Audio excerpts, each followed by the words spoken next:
Jésus n'a pas dit que lorsque vous finirez de prier, vous gênez et vous vous limitez à ce niveau-là. Mais il dit plutôt, à chaque fois que vous allez vous réunir, parce que Christ savait que la prière sera en permanence avec nous. Chaque fois nous allons prier, nous allons gêner. Nous serons toujours en retraite. Mais il dit, pour que vous avanciez très bien, vous devrez manger mon corps et mon sang. Et comme moi je ne serai plus là, vous prendrez les pains comme symbole de mon corps. Et vous allez prendre le vin comme symbole de mon sang. Ce n'est pas un acte prophétique. Alléluia. Ce n'est pas un acte prophétique. Mais pourquoi le corps? Le corps pour avoir le pouvoir. Pourquoi le sang? Le sang pour avoir la puissance. Bien aimé, on ne s'amuse jamais avec le sang. On ne s'amuse pas avec le sang. Quand les enfants d'Israël voulaient quitter l'Égypte, la première des choses qui s'était passée pour commencer leur marche, le sang devrait couler. Dans la vie chrétienne, le sang est le carburant de tout chrétien. Si tu ne bois pas le sang de Jésus, tu ne peux pas aller très loin dans ta vie chrétienne. Or, même dans la sorcellerie, les sorciers ont besoin du sang pour s'envoler. Même le diable, pour subsister très bien, il a besoin du sang. Pourquoi? Parce qu'il est en train de copier ce que Christ avait donné à l'église. Je vais vous scandaliser. Dis à ton voisin que Bishop cherche à me scandaliser. Laisse-moi te dire aujourd'hui, Christ sur la croix, il n'avait plus du sang. Il avait déjà laissé le sang à l'église. Parce que le jeudi, quand il s'est réuni, il a dit aux disciples, buvez-moi mon sang. Je vous donne mon sang. Le sang était déjà resté à l'église. Ce que Christ était allé faire sur la croix, c'était l'accomplissement de la parole. D'où le sang est à l'église. Christ lui-même nous montre les actes prophétiques. Lorsqu'on l'a invité à la noce de Canaan, Christ n'a pas prié pour avoir le vin, non. Il a dit plutôt aux gens, allez puiser de l'eau. Et lorsqu'on a puisé de l'eau, on a versé dans le vase, Christ a dit, prenez maintenant.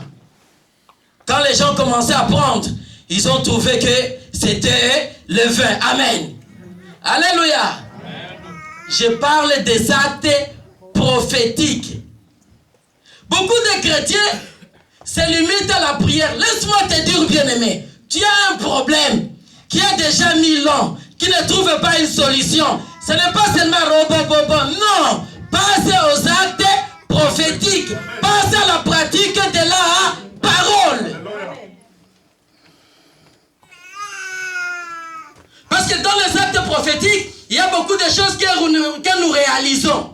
Regardez, un jour Christ vient, il trouve Bartimée. Il prie sur Bartimée, il met ses mains sur la face de Bartimée, et Bartimée était guéri. Il continue sa route, il trouve encore un autre aveugle. Jésus a pris la salive, il a jeté par terre.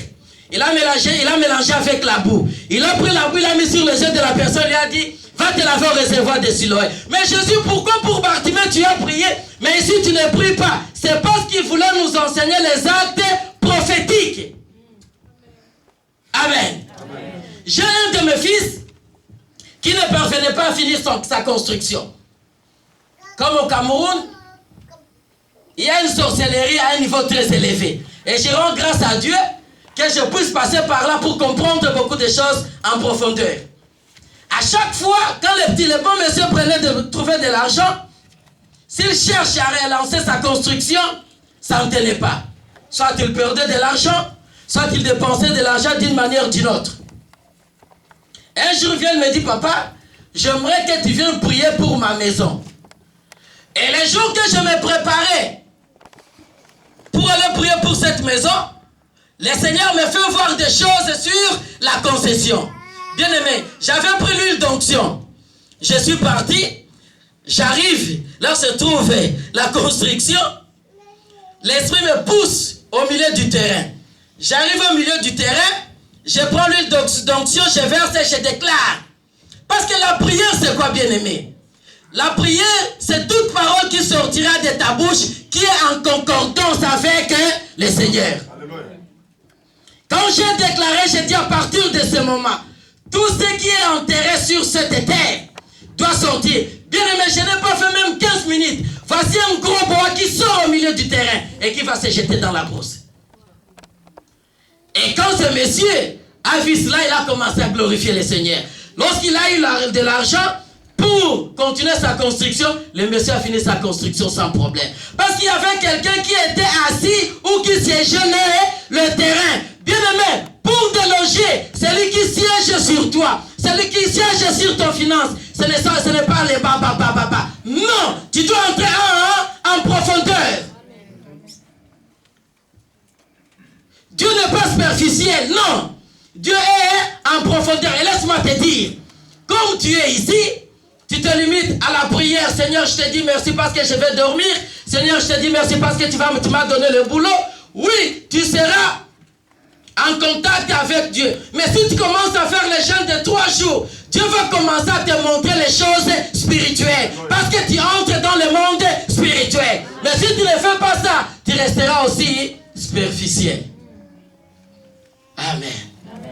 Amen. Je parle des actes prophétiques. Prenons encore la Bible dans le livre de 2 Rois chapitre 4, verset 34.